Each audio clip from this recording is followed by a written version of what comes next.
हम मीनू झा प्रणाम करै छी सब मिथिलावासी के। आइ हम एकटा भगवती गीत गाबऽ जा रहल छी। बहुत गोटे के फरमाइश छनि भगवती गीत के लेल। एहि गीत के रचनाकार MM झा जी छथिन। कोशिश करै छी जे अहाँ सबके नीक लागे। गीत नीक लागत तऽ लाइक शेयर जरूर करब। धन्यवाद। जय मिथिला, जय मैथिली, जय माँ भवानी। पुण्यक ई धरती पर मैया पापक पलड़ा भारी।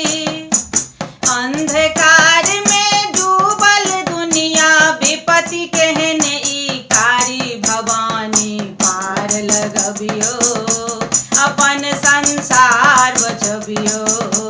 हे मैया पार लगबियो अपन संसार बचबियो।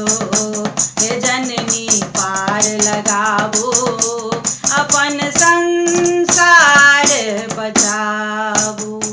संकट के डोरी में बांधल जिंदगी बंद के बार। नहीं जानी कौन दोग सो पापी करतई कखन प्रहार। नहीं जानी कौन दोग सो पापी करतई कखन प्रहार।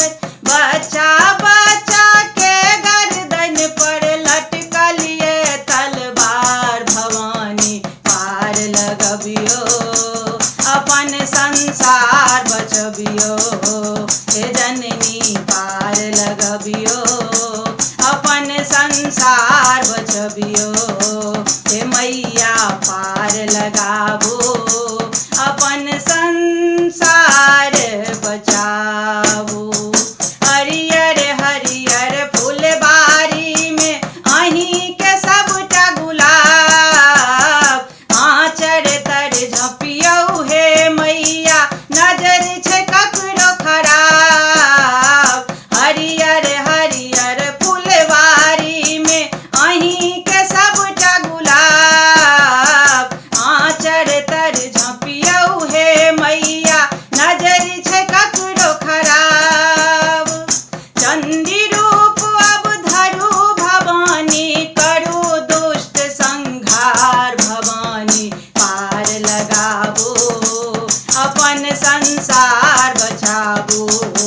हे मैया पार लगबियो अपन संसार बचबियो। हे जननी पार लगाबो अपन संसार बचाबो। पुण्यक ई धरती पर मैया पापक पलड़ा भारी।